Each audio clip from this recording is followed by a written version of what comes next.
ده هو ساتو، طالب ثانويه وحيد وكحيان وزهقان من العيشه اللي هو عايشها ديت. بيقول ياه لو اخلص من الحياه الروتينيه ديت، ياه لو العالم ده ينتهي واتنقل لعالم تاني. انا عايز بس اي اكشن في حياتي علشان اخلص من الحياه الروتينيه ديت. ولكن بيقطع عن حديثه مع نفسه ومناجاتها صوته طول المطر، فعلى طول بيروح للمكتبه علشان ياخد الشمسيه بتاعته ويروح للبيت. ولكن وقتها بيفتكر انه ما جاش بالشمسيه من الاساس. بيقول هو المنحوس هيفضل طول عمره منحوس يعني ولا ايه؟ ادينا هنفضل مستنيين المطر لما يوقف. بيفضل واقف مستني المطر يخف، وفي وقتها بيدخل عليه اشهر اتنين في المدرسه، البنت اللي اسمها انوكيا والولد ده اللي اسمه ريو. بيقولوا له انت ايه اللي جايبك هنا يا عم؟ الناس كلها مشيت وانت فاضل هنا لوحدك ليه؟ الواد بيحكي لهم مشكلته، بيقول لهم انا ما معيش شمسيه علشان كده ما عرفتش اروح، فهفضل مستني هنا لحد ما المطر يخف وبعدين هتكل على الله. وساتو بيصعب عليها وعلشان كده بيكون معاها شمسيه اضافيه وبتديها له وبتقول له يلا يا عم تعالى معانا نروح سوا. وفعلا هما الثلاثه بيخرجوا من المدرسه مع بعض، بيفضلوا يتناولوا اطراف الحديث. والواد كان مستغرب جدا، بيقول ازاي اشهر اتنين في المدرسه بيتكلموا معايا باحترام او كده؟ هما ازاي طلبه مشهورين وناجحين في كل حاجه في حياتهم وكمان طيبين وبيتعاملوا معايا باحترام؟ انا بجد نفسي اعيش الحياه اللي هم عايشينها. ولكن فجاه اثناء ما كانوا ماشيين العيال بتقف فجاه. الواد ريو بيقول لهم انا سامع صوت اجراس في ودني عالي جدا. انوكيا هي كمان كانت سامعه نفس الاجراس. بيقفوا جنب بعض مش عارفين ايه اللي بيحصل. وساتو بيقول لهم اصوات اجراسي بس انا مش سامع اي حاجه. بيقرب منهم وهناك كانت الصدمه. على طول دايره سحريه بتتفاعل من تحتهم وهوب بيختفوا من المكان بالكامل. يا حلاوه، اهو اللي انت كنت عايزه يا عم ساتو اتحقق قدامك اهو. ده شكلها هتبقى خرابه باين. بيفتحوا عينهم من تاني وفجاه بيلاقوا نفسهم في قصر ملكي مليان بالجنود وقدامهم ملك الدوله. الله، هو احنا فين بالظبط؟ ريو على طول بيسال وبيقول لهم احنا فين؟ احنا ازاي جينا لهنا بدون اي مقدمات؟ الملك بيحاول يهديهم وبيقول لهم ارتاحوا الاول وبعدين هعرفكم كل حاجه. ولكن العيال بتتعصب عليه، احنا لا عايزين نريح ولا يحزنون، احنا عايزين نعرف كل حاجه بالتفصيل. ودلوقتي الملك وقتها بيوضح لهم، بيقول لهم انا وشعبي بنتعرض لهجوم من ملك الشياطين واعوانه. حاليا احنا منعناهم بسحرنا، ولكن الوضع ده مش هيدوم كتير، علشان كده احنا استدعيناكم لهنا. انتم الابطال اللي هتنقذوا العالم بتاعنا. يا حلاوه، من طلاب كحيانين لابطال خارقين، دي حلاوت قوي. المهم ابطالنا بقى متناقضين وكل واحد فيهم براي مختلف. ريو شايف ان استدعائهم بدون اذن جريمه لا تغتفر. انوكيا بقى كانت فرحانه ولا هممها، اخيرا خلصت من المسؤوليات اللي كانت عليها والوضع اخر حلاوه. ساتو بقى ما كانش فاهم ولا عارف اي حاجه، مش مستوعب اصلا اللي بيحصل وواقف وخلاص. بيتكلم وبيقول لهم احنا المختارين صح، انتوا اخترتونا من بين 7 مليار شخص على الكوكب، فاحنا اكيد قوتنا مش محدوده. ولكن ريو بتعصب وبيقول له استنى عندك يالا، احنا مش هنكمل العبط دوت، يلا رجعونا لبيوتنا دلوقتي. الملك قال له استنى عندك يا حبيبي، دخول الحمام مش زي خروجه، لازم تحققوا اللي انتوا جيتوا هنا علشانه وتهزموا ملك الشياطين الاول. فالواد اتعصب تاني. ساتو وقتها بيحاول يهديه وبيقول له عقل يا صاحبي، بص حواليك كده هتلاقي المكان كله مليان حراس، اذا انت اتكلمت او عملت اي حاجه ما عجبتهمش ولا هنروح ولا يعملوا لنا اي حاجه، دي اسهل حاجه بالنسبه لهم يقتلونا ولكن حاجه حصلت، فعل كده وخليها تعدي على خير. الملك وقتها بيكمل كلامه وقال لهم في الفتره الاخيره اللي انتوا فيها هنا هنكون بندور على طريقه نرجعكم بيها لعالمكم من تاني، ولكن ما تقلقوش الوقت هنا مختلف عن العالم الحقيقي، فمهما قعدتم شهور او سنين اهلكم مش هيلاحظوا اي حاجه. وايوه صحيح، انتم الثلاثه سمعتوا صوت اجراس قبل ما تيجوا صح؟ 3 مين؟ ده ساتو اصلا ما سمعش اي حاجه. بيقول له يا عم انا دخلت معاهم بالصدفه ولكن ما كنتش سامع اي حاجه. وفي وقتها بيعرفوا ان ساتو دخل معاهم في الدائره السحريه بالغلط مش اكتر. المهم ما بيدوش الموضوع اهميه وبعدها بياخدوهم للبلوره السحريه علشان يعرفوا طاقه كل واحد فيهم. انوكيا متحمسه جامد على عكس الشباب اللي مش فاهمين اي حاجه. جاهزين يا ابطال؟ جاهزين يا فندم. يلا يا انوكيا ابداي. البنت بتحط ايديها بتشوف قوتها وبتكتشف امتلاكها لسحر الرعد النادر، السحر الاقوى من حيث الهجمات والمرتدات. والبنت كانت في قمه السعاده. يلا يا ريو ده دورك. وفعلا بيحط ايده وبيتفاجأ بامتلاكه لسحر النور، وده سحر بيقدر يدمر ويقتل الشياطين بسهوله، وكمان ده سحر قادر على صنع الاسلحه من العدم. بقى انت زعلان ان انت جيت للعالم ده؟ بس افتح لي بوابه انا وكل متابعيني وهتلاقينا عندكم بنحارب ما تقلقوش. هو في جمدان اكتر من كده ولا ايه؟ المهم بعدها بيجي دور ساتو. الواد بيتقدم ولما بيحط ايده البلوره بتتوهج باللون الاخضر. المساعده اتصدمت اول ما شافته، بتقول لهم خبوه بسرعه، الواد ده لازم ينعزل في بيت لوحده، لازم محدش يعرف السحر اللي بيمتلكه. محدش فاهم حاجه. بعدها بياخدوهم لبره وبتيجي قائده الجيوش روز، بتعرف انواع السحر اللي عندهم ولكن مش بيرضوا يقولوا لها على السحر اللي بيمتلكه ساتو، وبيقولوا لها ده جاي غلط من الاساس، روحي شوفي شغلك يلا. وقبل ما تمشي ساتو بيقول لهم هو في ايه يا جدعان؟ سحري ده معناه ايه؟ هو اللون الاخضر ده لون وحش ولا ايه؟ روز اول ما بتسمع الكلمه بتتصدم وبتروح تاخده من وسط العيال وبيهربوا فورا. بتقول لهم الواد ده من هنا ورايح يلزمني، انا هخليه واحد من الجنود اللي عندي وهضربه بنفسي. بس هو ايه اللي بيحصل بالظبط؟ هو مش المفروض ده بطل والمفروض يقتل الشياطين ولا ايه؟ بس ما علينا يعني. روز وقتها بتفسر اللون وبتقول له اللون الاخضر ده سحر العلاج، هيكون مفيد جدا في علاج المصابين وهيفيدنا في المعارك اللي احنا بنخوضها. واما بقى اللي بيسأل عن روز، فروز دي مرعبه حرفيا، مربيه عندها وحوش بياكلوا زي القروش وبتدربهم اصعب التدريبات علشان لما يقابلوا الشياطين. والواد وقتها كان قاعد على اعصابه ومش فاهم اي حاجه وما كانش عارف بكره مخبيله ايه. المهم بيعدي الوقت وتاني يوم ساتو بيصحى من النوم وبيدخل عليه واحد وبيقول له ان في حد مستنيه بره وعاوز يشوفه. بيتكلم معاه وبيطلع يشوف مين، وبيتضح ان هم ريو واينوكيا. بس بقول لك ايه، باين عليهم الفخامه والدلع على عكس ساتو المعفن اللي بيعرفوا انهم هيبداوا التدريبات حالا ودلوقتي. المهم بعدها بتدخل روز وبتقول له خلصت كلام يا عسل، يلا بينا على التدريبات بقى. بس هو انت زعلان ليه؟ انت مش في سجن يا حبيبي يا فراء كده وتتعامل عادي. بتديله مذكره يكتب فيها ملاحظاته. اول تدريب بقى هو انك تقرا الكتاب ده. اللغه في الاول ما بتكونش مفهومه، بس بعد استخدام سحر الترجمه بيعرف يقرا كل حاجه قدامه. الواد بعدها بيفضل يدرس ويتعلم عن الشياطين وايه انواع السحر اللي بتاثر عليها وايه هي اسهل الطرق علشان يعرف يقتلها. بيكمل قراءه في قراءه. وتاني يوم روز بتبدا معاه تدريباته البدنيه، بتخليه يجري كتير جدا. طب ايه علاقه الكلام ده بالسحر؟ التمرينات دي مختلفه خالص عن اللي قراتها امبارح، ولكن هتفهم كل حاجه قدام شويه. فاتت الايام فعلا والواد طالع عينه في التدريبات، بيفضل طالع على الجبل لحد ما رجليه بتوجعه، قوى ساقيه بتقر وخلاص الواد واقع على الارض وما عادش قادر يكمل. البنت وقتها بتسلم عليه كده وكل الوجع بيروح في ثواني. وفعلا بعدها فاتت الايام وساتو بدا يتنافس مع اشخاص تانية كلهم كانوا اقوى واسرع منه علشان بيتدربوا من فترات طويله. بيفضل على كده ايام عديده تدريبات مختلفه واغلبها بيكون شاق جدا. بعد 30 يوم بقى ريو واينوكيا بيجوا يطمنوا على ساتو، بيلاقوا بقى حد تاني تماما. الواد قوته زادت بشكل غير عادي وكمان ده بقى قوي جدا. الواد بقى قوي جدا وشايل حجره كبيره على ظهره والمعلمه روز فوقهم وبيلعب بيهم ضغط ولا همه. بيتبرد على روز وبيقول لها انت شكلك ما فطرتيش ولا ايه؟ انت خفيفه قوي كده ليه؟ وفي وقتها اتعصبت عليه وحدفته بحجاره تانيه. اينوكيا بقى شافت ان ساتو بقى قوي جدا وعنده عضلات كبيره، شكلها بدات تحبه ولا ايه؟ المهم بعدها بيجي الملك وبيطلب من روز انها تسيب ساتو في حاله ترجعه لاهله علشان يفضل معاهم. قالت له استنى عندك يا عم، ارجع مين؟ ساتو ده اجدع محارب موجود حاليا. صادقه. ساتو ده اقوى من زمايله الابطال. صادقه. ساتو ده بيعرف يلخص احسن من هيركليز. لا في دي مش صادقه. واحسن لك بقى ما تتحطش معايا في مقارنه علشان جيش هيركليز خلاص هيوصلني 300,000. هو انت مش شايف كده ولا ايه يا صديق؟ المهم ما علينا يعني.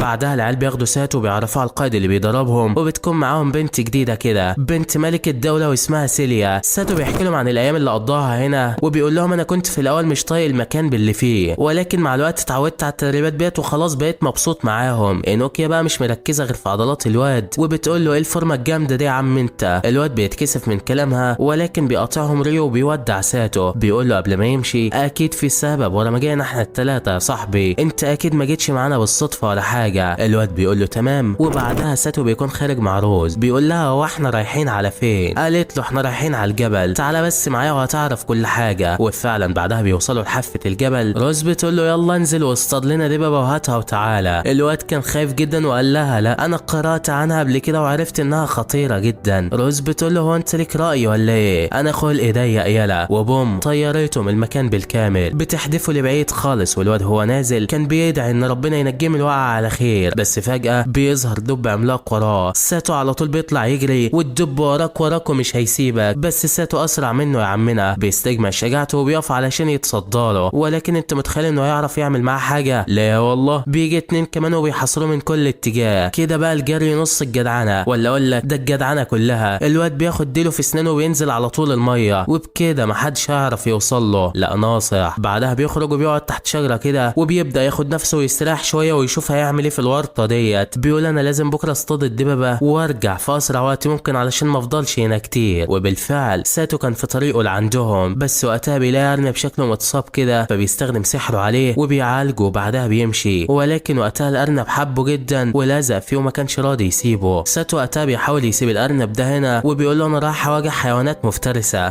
ممكن تتاكل فخليك احسن هنا، ولكن برضو الارنب معاك ومش هيسيبك. وفي وقتها ساتو بيستخدم الارنب علشان يعرف يحدد له مكان الدببة، وفعلا الارنب شاور بايديه على المكان، وفعلا على طول بيروح على المكان ده وبيلاقي الدب قاعد وسط اسرته، ما بيرضاش يهجم عليه ولا حاجه وبيفضل سايبه مع عيلته. بعدها بيروح يشرب من البحر وبيلاقي الارنب برضه وراه، شكل كده الارنب اتعلق بيه جامد. المهم بيعدي الوقت وبالليل ساتو بطنه بتوجعه جامد، ما هو برضه محدش قالك يشرب من ميه البحر، السحر ما كانش نافع معاه، فبياخدوا الارنب على مكان بركه ميه نظيفه. ولكن فجاه يا دوب بيوصلوا هناك الارنب بيترعب، بيطلع يستخبى فوق الشجره. بس هو ايه اللي بيحصل بالظبط؟ ده انت ما خفتش من الدب هتخاف من الميه مثلا ولا ايه؟ ولكن ده كان في تعبان ضخم وراه، ده مش مكتوب عنه اي معلومات في الكتاب، لا ده باين انه متعطش للدماء. الواد ساعتها بيفهم انه مش هيعرف يعمل حاجه وبيقرر يتجاهل ويمشي. بعدها بيروح عند الدب علشان يصطادها وكان عاوز يقتلها، ولكن اول ما بيوصل بيشوف الصدمه قدامه، بيلاقيهم كلهم مقتولين واشلاهم في كل حته. الله، هو ايه اللي حصل لهم بالظبط؟ وفعلا لو صبر القاتل على المقتول كان مات لوحده، ولكن هو مين اللي قتلهم؟ معقوله روز هي اللي عملت كده؟ بس لا، دول مقتولين بطريقه مرعبه جدا، وشكل كده التعبان اللي شافوه امبارح هو اللي قتلهم. الواد بيركز كده وبيشوف الدب الصغير لسه عايش، بيكون متعصب على عيلته اللي ماتت، عمال يصوت وزعلان عليهم جدا. ساتو بيتاثر من حالته، بيقول انا هنتقم من اجل ذلك الدب المسكين. على طول بيطلب من الارنب انه يوصله لمكان التعبان وبعدها يبقى يهرب، وفعلا الارنب بيوافق وبيوصله لبيت التعبان، وبيطلع ان الدب الصغير هناك علشان ينتقم. الواد وقتها بيشجع نفسه وهوب اوعى وشك، احلى سهم بيخترق عينه وبيعميه. التعبان قوي جدا والواد بيواجه صعوبه معاه، بيستهدف عينه التانية ولكن التعبان مش سهل نهائي، بيحاول يوقع ساتو في الفخ بتاعه، بس الواد كان عامل حسابه، معاه سكين خبطوا بيها وجرحه جرح كبير. التعبان طلع سم والواد بيتسمم من جسمه، بس على طول بيستخدم سحر الشفاء عليه وبيشفي نفسه. بيهجم على التعبان من تاني بيحاول ينهيه، بس التعبان بيفادي هجمته وكان هيقتله بطرف ديله، ولكن الدب الصغير بيتصداله. ساتو على طول بيجمع قوته من تاني، بيهجم عليه بكل عصبيه وبوم طريق السلامه انت، وفعلا قدر عليه. ولكن في الوقت ده قوته السحريه خلصت وساتو ما عادش قادر يعالج نفسه، بيقعد شويه يستريح وفجاه التعبان بيصحى تاني. الواد كان مستسلم، بيلوم روز على كل اللي بيحصل له، بيقول هي كانت السبب في كل دوت، لولا ان هي حدفتني هنا ما كانش زمان كل ده حصل لي. ولكن فجاه روز بتنزل له من السما، بتقول له في ايه مالك؟ بس ريح ظهرك ورا وخلاص انا جيت للمكان. على طول بتهجم على التعبان بكل قوتها وبوم طريق السلامه انت، خلصت على التعبان في ثواني. ايه القوه الجباره دي كلها يا ست روز؟ ولكن ساتو اول ما بيشوف اللي حصل بيكون مستغرب، بيقول لها عرفت منين ان في خطر وكمان عرفت مكاني منين؟ البنت وقتها بتوضح له، قالت له فاكر الارنب اللي كان معاك ده الحيوان الاليف بتاعي، انا بعته علشان يراقبك والتعبان ده قوته تعادل قوه جيش كامل، وانت كده يا صاحبي نجحت في الاختبار علشان قدرت توقفه لحد هنا. الواد طبعا بيتضايق لانها كده كانت بتبعته الموت برجليه. قالت له ما تزعلش الحوار بسيط يا صاحبي. المهم بعدها ساتو بيخلي الدب ده حيوانه الاليف وبياخده وبيطلعه فوق الجبل، بتقول له روز خلي بالك علشان انت معايا في الحرب الجايه، الشياطين مش هتصبر علينا اكتر من كده. الواد قال لها ماشي وبعدين بيمشوا. وفي مكان تاني بقى بنشوف ايميليا كانت بتتكلم مع ملك الشياطين وبتقول له ان الهجمه اللي فاتت ما كانتش كافيه وان الظاهر كده ان البشر عندهم ناس قويه جدا، ولكن الطبيب بتاعهم بيقول لها ان الحيوان اللي هي طلبته جاهز حالا، واللي بيطلع تعبان هو كمان، ومش اي تعبان لا ده نفس التعبان اللي هاجم ساتو قبل كده، بس الفرق المره دي ان كميه السم اتضاعفت فيه اضعاف مضاعفه، وبيقول لها انهم كده هيكسبوا الحرب من غير ما يخسروا مجند واحد. ولكن يا ترى ايه اللي هيحصل بالظبط؟ المهم بقى من ناحيه تانية ساتو كان عمال ياكل الدب بتاعه وبيسميه بلو. بعدها بتيجي روز وبتقول له معانا ان الدب ده هنا فانا كده لازم اشغله معانا. تشغلي مين؟ ده دب مش هيفيدنا في اي حاجه. بتقول له انا مش هشغله بالظبط، لا ده انا هشغلك انت، يلا شيل الدب حالا ودلوقتي واجري بيه. تخيل نفسك في ساحه المعركه وزمايلك اتصابوا وانت لازم تساعدهم، فانت كده لازم تتدرب وتكون سريع علشان تقدر تنجو وتحافظ على حياتك. الواد بيكون مش عاجبه الكلام، ولكن الكلام مش بمزاجك يا صاحبي، يلا ابدا تدريبك حالا ودلوقتي. وفعلا الواد بيبدا تدريبه، روز بتحط له جنود في طريقه علشان يمثلوا العقبات اللي ممكن تواجهه. بيعدي الوقت وبيفضل يجري لمده 4 ساعات متواصله بلا كلل ولا ملل، والواد فعلا بيتجلد، بيتعب جامد وبيقع على الارض وما عادش قادر يتحرك. بعدها بيقعد يستراح شويه وبيكلم روز، وبعدها بياخد الدب بتاعه وبينزل يستكشف المدينه، وهناك الناس كلها بتبدا تبص له باستغراب، اللي هو ازاي يعني عيل شايل دب وماشي بيه كده عادي وسط الناس، مجنون ده ولا ايه حكايته؟ المهم فعلا بيعدي الوقت سريعا، وبعدها ساتو بيروح مع روز علشان يعالج الابطال لو اتصابوا باي جروح اثناء تدريباتهم المكثفه، وده طبعا استعدادا للمعركه الجايه. وفي وقتها بيتقابلوا مع اينوكيا واتنين كمان وبينطلقوا لمكان التدريبات، ولكن فجاه بيحس انه في حد جاي عليهم بسرعه البرق. ده بيطلعوا قطاع طرق وناويين يقتلوهم، ولكن على مين؟ دول معاهم اينوكيا بنت التنانين. لسه العيال هتهجم، ولكن اينوكيا بتستخدم قدره البرق وبوم طريق السلامه. انت لسه ما بيلحقوش ياخدوا نفسهم بيلاقوا مئات بل الاف من الخنازير البريه بتهجم عليهم. الدب الصغير بيحاول ينقذهم، ولكن للاسف ضربه بتيجي في ساتو بالطياره هو واينوكيا بعيد جدا، بيقعوا في البحر ده والواد بيغمى عليه. اينوكيا بتحاول تفوقه، فعلا بعد شويه بيفوق. بيكونوا بعيد جدا عن المنطقه اللي كانوا فيها. بيقول لها احنا مش هنعرف نرجع دلوقتي، الدنيا خلاص ليلت، فلازم ندور على مكان نبات فيه دلوقتي. فعلا بيلاقوا الكهف ده كده امنا مكان النوم، فاضل بقى الاكل اللي هناكله. البنت بتقول له سيب الموضوع ده عليا وما تقلقش. على طول بتروح تكهرب الميه وبتصطاد السمك اللي فيها، بتولع بعدها نار بيشووا السمك وبيقعدوا ياكلوا. لا جامده جامده مفيش كلام. والظاهر كده ان علاقتهم بدات تتطور. المهم بعدها بيعدي الوقت، واثناء ما كانوا قاعدين بتيجي عليهم قرود شكلها حلو كده، ولكن المظاهر دايما خداعه يا صديقي. القرود الكود دي طلعت سامه، والبنت اول ما بتمسك واحد فيهم بيعضها بتتسمم وبيغمى عليها في ثواني معدوده. ساتو بيقلق عليها جدا وعلى طول بيبعد القرود وبيعالجها، والبنت فعلا بتفوق وبيخلص اليوم على كده. العيال بقى كانوا راجعين للقصر الملكي، ولكن في الطريق بيقابلوا بلو وبيعدوا على نفس المكان اللي اتقتلت فيه عيله الدب دوت. وفعلا يا دوب بيشوف المكان اللي عيلته اتقتلت فيه بيبان عليه الزعل كده، وكان في قمه الحزن وقتها، شكله كده مفتقدهم جامد. المهم ما علينا يعني. المهم بعدها الملك بيطلب روز وبيتكلم معاها وبيطلب منها ترجع لقياده الجيش مره تانية، بس البنت بترفض. بتقول له من ساعه اخر هجوم للشياطين علينا واللي حصل فيه، ساعه لما جميع جنودي ماتوا في المعركه وانا فضلت عاجز عن انقاذهم، انا ما استحقش قياده الجيوش من تاني، خلاص اتمنى انك تشوف حد تاني مكاني. الملك بيحاول يخفف عنها وبيقول لها انسي الموضوع وخلاص، وكده كده هي مش غلطتك وما كناش هنقدر عليهم. قالت له حتى لو نسيت فالندبه دي هتفكرني بيهم كل شويه، الندبه دي هتفضل تحسسني بعجز وضعف علشان ما قدرتش احميهم، بس المره دي يا جلاله الملك اضمن لك انها هتكون مختلفه عن اي مره، وده لان احنا معانا ابطال تانية. انا ضربت الواد ساتو بنفسي، انا متاكده انه هيعرف يعالج اي حد هيتصاب في المعركه. الواد ده عنده قدرات مختلفه عن اي حد في المدينه، واستنى بس وشوف بنفسك اللي هيحصل. الملك بيفرح من كلامها وبيقول لها تمام، انا هفضل واثق في كلامك دايما، وبيخلص الكلام بينهم على كده. المهم بقى من ناحيه تانية الشياطين كانوا بيجهزوا نفسهم وبيعدوا العده لملاقاه جيوش العدو. كان معاهم بقى الفارس ده والملقب بالفارس الاسود، اقوى شخص بعد الملك على طول، الفارس الاسطوري اللي بيمتلك قوى الظلام اللامتناهيه. وفي عز ما بيكون بيتكلم مع ايميليا في موضوع مهم، جذع شجر عملاق بينزل من السماء بيكسر الجسر اللي كانوا بيعملوه. ايميليا مش فاهمه الجذع ده جه ازاي، بس انت اكيد عارف مين اللي حدفه. ايوه دي روز يا باشا، بتضحك عليهم باستهزاء كده وبعدين بتطلع تجري. المهم من جانب تاني بقى ساتو كان في المدينه بيوصل احدى الرسائل اللي روز طلبت منه يوصلها. بيوصل على المكان اللي قالت له عليه وبيكون عياده لاحدى الدكاتره. بيقابل اخت الدكتور الصغيره واللي على طول اول ما بتشوفه بتعرف انه فرد من فريق الانقاذ. بيعرفها باسمه انه تلميذ روز، والبنت دي برضه بتعرفها عن نفسها وبالمناسبه اسمها فلورا. بيطلب منها انه يقابل اخوها الكبير علشان يسلمه الجواب، فبتقول له انه مشغول حاليا في علاج احد المرضى، اقعد بس دلوقتي وهندخل له كمان شويه. وفعلا الدكتور كان مركز في علاج الطفل الصغير دوت. ساتو بيركز معاه وبينبهر جامد اول ما بيشوف قدرته العلاجيه. الدكتور ده مذهل بشكل مش طبيعي، ده عالج الواد في ثواني معدوده. الدكتور وقتها بيلاحظ ان ساتو وفلورا بيراقبوا من الباب، فبيروح يتكلم معاهم. ساتو بيديله الرساله اللي روز بعتتها له، وعلى طول بيفتحها وبيقرا اللي فيها. بيتصدم صدمه ما كانش متوقعها، على طول بيقفل الرساله علشان ما حدش ياخد باله. وفجاه بيدخل عليهم شخص غريب كده بيقول لهم ان في 3 حالات جرح لازم يتعالجوا حالا ودلوقتي. الدكتور بيقول له تمام يا عم، وبيتجهوا هم ال3 لمكان الحادثه بسرعه، كل واحد فيهم بيتكفل بمريض من ال3. وساتو كان متوتر جامد، دي اول مره يعالج حد فيها غير اينوكيا وريو. الدكتور ساعتها بيديله التعليمات علشان يثق بنفسه، وفعلا الواد بيتشجع. على طول بيستخدم تعويذته العلاجيه في علاج الشخص ده، وفعلا بتنجح. بيعالج الراجل ده بكل سهوله. ايوه يا عم كده هو ده الكلام ولا بلاش. المهم بعدها بيعدي الوقت وبيودع ساتو الدكتور واخته، وبعدها بيمشي. ويا دوب بيمشوا من هنا الدكتور بيقول لاخته على محتوى الرساله اللي قراها، والبنت كمان اول ما بتعرف بتتصدم جامد. فيا ترى ايه محتوى الرساله ديت؟ هي مهمه جدا للدرجات ولا ايه؟ وفي الوقت اللي كان فيه ورده بيقول لفلورا على محتوى الرساله، ساتو كان بيشتري فواكه من الجده العجوزه ديت. بتجيله بعدها حفيدتها الصغيره بتقول لساتو ان هو الوحيد اللي يقدر يتصرف في الموضوع ده. بتقول له انت الوحيد اللي هتقدر تشوف. شوف ايه بالظبط؟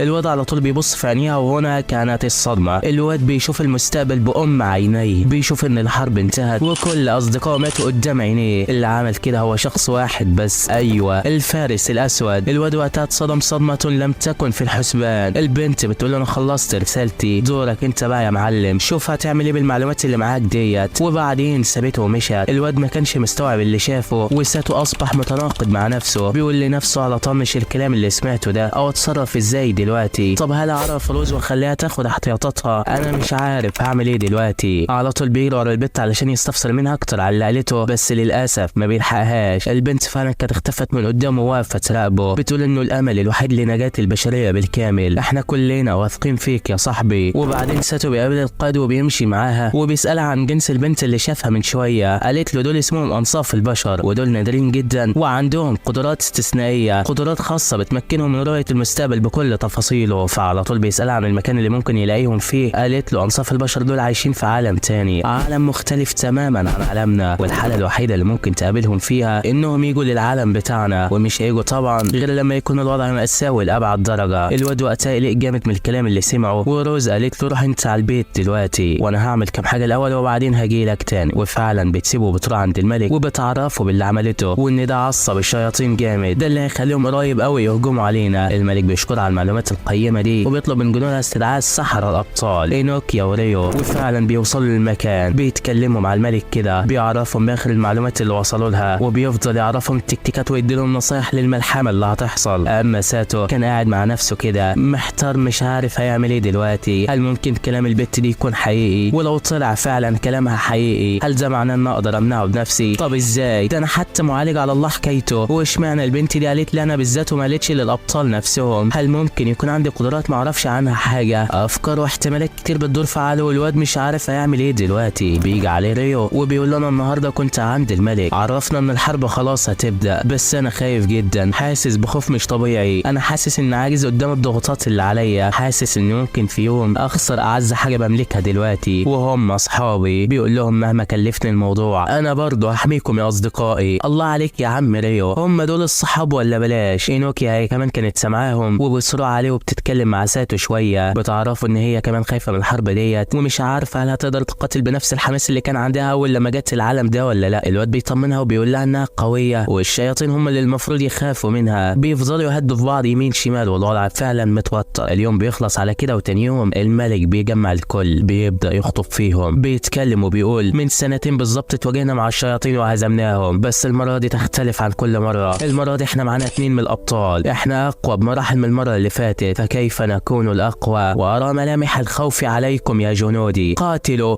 اغضبوا اثأروا يا جنودي، لا تسمحوا للعدو ان يهينكم مهما كانت قوته. الجنود كلها بتتحفز بالكلام ده وبتهتف بأعلى صوت. الله عليك يا عم الملك والله. من ناحيه تانية كان فريق الانقاذ هم كمان جهزوا نفسهم، اعدوا العده واتجمعوا في مكان واحد. المهم خطه المعركه وكيفيه تمركز المحاربين تتمحور كالاتي: الجنود المقاتلين في الخطوط الاماميه، اما المعالجين اللي من ضمنهم ساتو والبت فلورا فهيكونوا في مؤخره التشكيله، وده علشان يسهل عليهم التحرك بحريه لو حد اتصاب من الجنود ولا حاجه. قياده الجيوش هيرقصها الابطال اينوكيا وريو، كله يلتزم بالتعليمات. ساتو بقى بيمشي وبيقول لنفسه انا خلاص اتخذت القرار، انا هغير القدر، هغير المستقبل اللي شفته، انا جيت هنا انا وريو اينوكيا، يبقى احنا الثلاثه هنرجع سوا، مش هسيب حد فيهم يحصل له حاجه. ساتو بيسال عن شكل الشياطين، فبتقول له انهم شكل البشر عادي ولكن عندهم قرون في دماغهم، قوتهم اكبر من البشر بمراحل كتيره، كلهم كوم والقاده بتوعهم كوم تاني، القاده بتوعهم في مستوى تاني من القوه، باختصار طاقتهم مرعبه. بتساله روز اذا كان خايف من المعركه، فبيقول لها انا مش خايف او يعني، ده انا بالعكس متحمس جدا علشان احمي صحابي، انا هبذل قصارى جهدي علشان ما حدش يحصل له حاجه. روز وقتها بتتحمس من كلامه وبتسترجع ذكرياتها وبتقول له قبل سنتين كنت لسه جميله، وكنا وقتها عارفين ان الشياطين بتجهز لحاجه ولكن ما كناش عارفين هي بتجهز ليه بالظبط، او هو ايه توقيت الهجوم اللي هيهجموا علينا فيه. ما ركزناش في الموضوع قوي، ودي هي مساعدتي، سمعتني وانا بتكلم مع الملك فعلشان كده ضربتها لاني كنت فاكرها بتتنصت عليا. ويومها بالليل طلعنا انا والتيم بتاعي في الظلام الدامس على امل اننا نلاقي وقر الشياطين او اي حاجه، بس للاسف اول يوم خلص ولكن بدون اي فايده، للاسف ما شفناش اي حاجه. طلبت من فريق ساعتها انهم يناموا علشان نقدر نكمل المسيره بكره، والصباح رباح يا معلم. وفعلا في اليوم التاني بقى كملنا بحث ولقينا اثار مخالب حيوان، وفي وقتها اتاكدنا ان دي منطقه تابعه للشياطين. طبعا ما همناش اي حاجه وكملنا في اللي احنا بنعمله، وفي وقتها شفنا الشياطين وازاي كانوا بيصطادوا الخنازير بوحشيه جدا. ولسوء حظنا الشيطان شافنا، فضل يقول كلام كده علشان يخوفنا بيه، وانا طبعا كنت قويه وشايفه نفسي على اي حد، فعشان كده وقفت في وشه وقلت انا احمي الكل. الكل. جريت وراه، هو كان سريع جدا، هجم عليا بقدرة الرياح ولكن اتفاديتها بسهولة، ولكن ما بلحقش اتفاداها. من هنا بلاقي نفسي اتحصرت باعصار مليان سكاكين حادة. من هنا الشيطان بيقول لها مستحيل تطلعي من الهجمة دي على قيد الحياة، بس اخرك فاضي. يلا البنت بتطلع بكل سهولة ولا كأن حاجة حصلت لها. الشيطان ما كانش مصدق اللي شافه، بس دي روزي يا باشا. ولكن الشيطان وقتها بيتعصب وبيطلع سيف جبار، قدراته دمار، تأثيره بيعمل انبهار. الاتنين متحمسين على الاخر، بيجروا على بعض، والبنت بتلاحظ ان السيف اللي معاه ملعون، بتبدأ تبعد عنه، بتهجم عليها كمان وبتوقعه على الارض وبتجرحه في وشه، ولكنه بيقوم من تاني. واول ما بيأمر جنوده يقتلوا اي حد قدامهم، وفعلا بدأوا قتلوا جميع الجنود. روزي اترعبت، اتوترت جامد، صحابها كلها ماتوا قدام عينيها، هجمت عليه بكل قوتها ولكن بدون اي فايده. كل هجماتها مكشوفه ومش عارفه تعمل اي حاجه، بتتصف عينيها وللاسف ما بتقدرش تعالج نفسها لان السيف ده ملعون. بتروح عليه تاني بكل غضب ولكنه بيعورها في رجلها، كان خلاص هيقتلها. ولكن انت متخيل ان ده هيحصل؟ لا والله، المساعده بتاعتها بتضحي بحياتها علشانها، بتحط نفسها قدامها، بتاخد الضربه مكانها وبتموت قدام عينيها. روز مسكتها وفضلت تعتذر منها، مش مصدقه ان كل ده حصل بسبب تهورها. الشيطان بيقول لها كنت مستمتع بقتالك لأبعد الحدود، ولكن انت شكلك ضعيفة اوي كده، الوقت هي ساعة النهاية.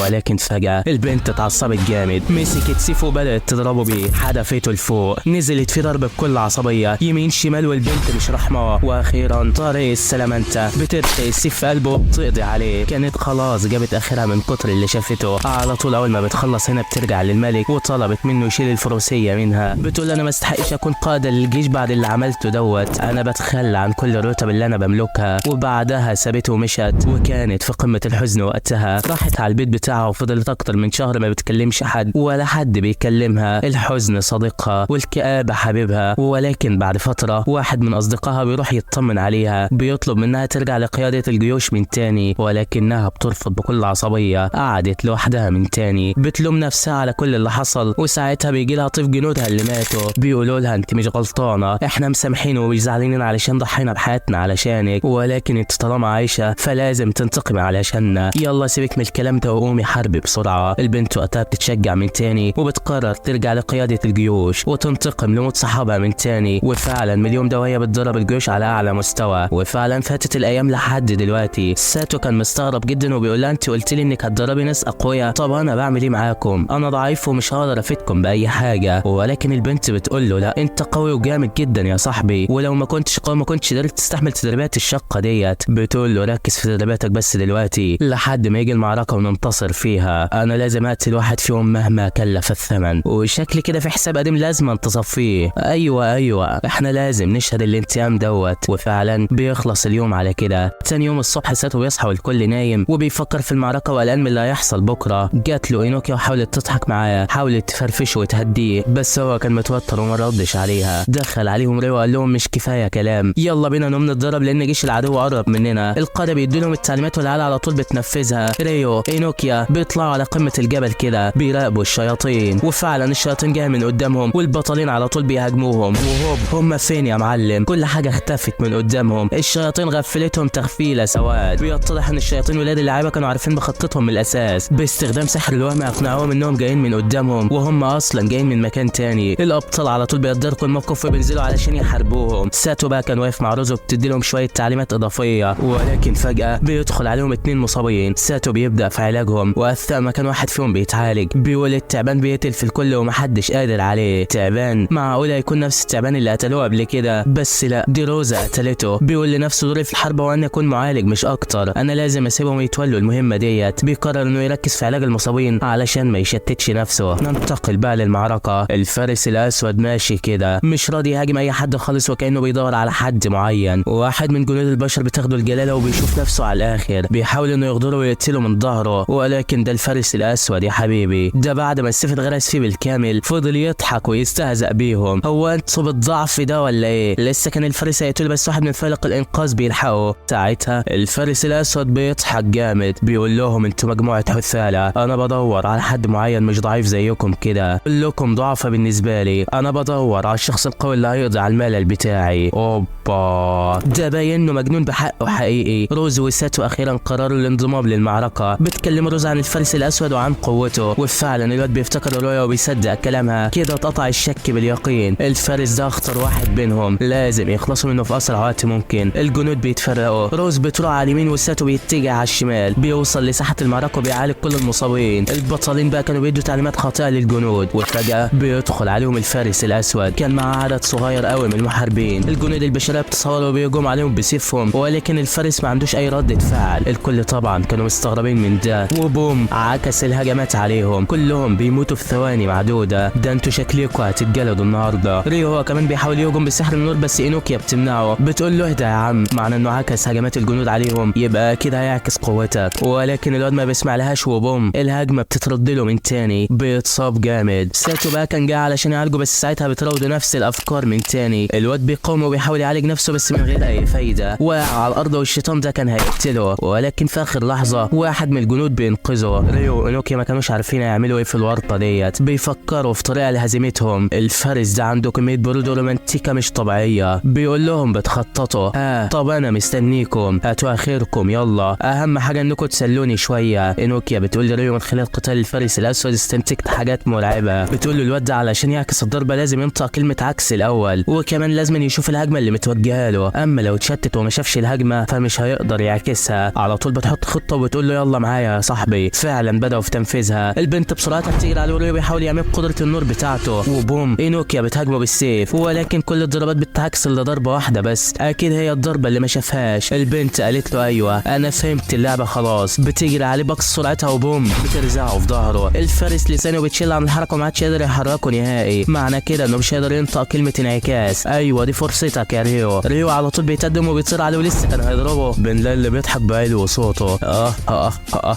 بيقول لهم جرايا شويه بوتات، ده انا كنت بهزر معاكم مش اكتر. هو انتوا صدقتوا الحكايه دي ولا ايه؟ وبوم ريو بياخد ضربه بتخلص عليه. ضربات اينوكيا كمان بتنعكس والبنت بتجيب اخرها. بتقع على الارض وبتندم انها ما قدرتش تحمي اصحابها. الفارس بيروح عليها بيستهزأ بيها. بيقول لهم انا كنت فاكر ان المعركه دي هتكون ممتعه اكتر من كده، بس طلع ما فيش حد فيكم عليه القيمه. بيقول لهم انتوا اضعف اتنين انا واجهتهم لحد النهارده. انا مش عارف انتوا ازاي عينوك ابطال من الاساس. هتافات جيش الشياطين بتعلى والكل فرحان على الاخر. شكلها دي نهايتكم يا صاحبي. الفارس الاسود هو كمان كان هيقتلهم، ولكن بوم في اخر لحظه ساتو بيوصل للمكان وبينده عليه. بيقول له تعالى لي يا عجل، انت فاكر انك هتقتل صاحبي وانا موجود ولا ايه؟ انا اللي هجلدك هنا ودلوقتي. ساتو بيتعصب وبيهجم عليه بكل قوته. بوم ضربه لولبيه طارت الفارس لبعيد. والواد وقتها بيستغل اللي حصل ده وبيروح يطمن على زمايله. الحمد لله كانوا لسه عايشين. بيعالجهم بسرعه وفعلا بيستعيدوا نشاطهم. ولكن في الوقت ده الدرع اللي كان على الفارس الاسود بيتكسر. بتطلع منه البنت ديت بتتعصب جامد وشكلها هتقضي عليهم. صحابه بيقولوا لساتو هنعمل ايه دلوقتي؟ قال لهم هي محتاجه ايوه الجري كل الجدعنه. ساتو بيشيل عدو بيجري باسرع ما عنده. الفارس الاسود بيحاول يمنعهم ولكن عم ظلمك يلا. ساتو نجح انه ينقلهم لبر الامان وبعدين رجع علشان يهاجمه بنفسه. الفارس قال له انت جيت لي، طب تعالى. بيهجم عليه بكل قوته هجمات كتيره وسريعه وهوب ساتو بيتصدى لمعظمها. بيفادي الباقي. بيهاجم هو كمان وبيكسر جزء تاني من درعه. البنت في الوقت ده انفجرت من الغضب، هاجمت عليه بكل غباء ولكن ساتو بيتصدى لها بكل براعه. اينوكيا شايف كل اللي حصل ومنبهره من قوه ساتو. وفي الوقت ده ريو هو كمان بيفوق، بيشوف ساتو وهو بيقاتل لوحده. ساتو بقى كان صامد قدامهم بكل شهامه، عمال يصد في هجماتهم بكل شجاعه. في هجمه بتخترق ايده بس هو بقوته بيعالج نفسه. بيروح عليه وبيبدا يهاجمه من تاني. ضربات شمال يمين والساتو مش هيحلك يلا. بيفعل اقصى ما لديه من قوه، بيعمل دخان حواليهم وبعدها بيظهر مره تانيه. على طول بيضاعف سحره لأبعد درجه وبيهجم عليه. بوم طياره بعيد من قدامه. البنت ما كانتش فاهمه حاجه نهائي. ساتو بيستغل اللي حصل ده وبيهجم على البنت دي بكل عصبيه، ولكنها فجاه بتظهر هالتها الشيطانيه، بتعمل اثر شديد في المكان وبتطيره لبعيد. السيف بتاع البنت دي بيتضاعف في الحجم، وساتو بعد ما اتاكد ان ريو كويس استعاد ثقته بنفسه من تاني. بيجهز لهجوم جبار ناوي يقلبها دمار. شكل كده الجنون هيبتدي رسميا من دلوقتي. ساتو بيتقدم على البنت بكل شجاعه والفرسه كانت مستنيه بكل غضب. الاتنين بيهجموا على بعض بكل غباء، كل منهم بيصيب التاني. هجمات من كل الاتجاهات وقوتهم فعلا متساويه. كلا يبذل قصارى جهده، كلا يكافح من اجل شعبه. ساتو بيتعصب وبيزود في قوته كمان وكمان. فعلا بينجح في اختراق دفاعها وبيوصل لعندها. بيضربها بكل قوته يمين شمال، ضربات من كل الاتجاهات ومش راحمها نهائي. بيستخدم كل قوته وبيهجم عليها وبوم طريق السلامه انت.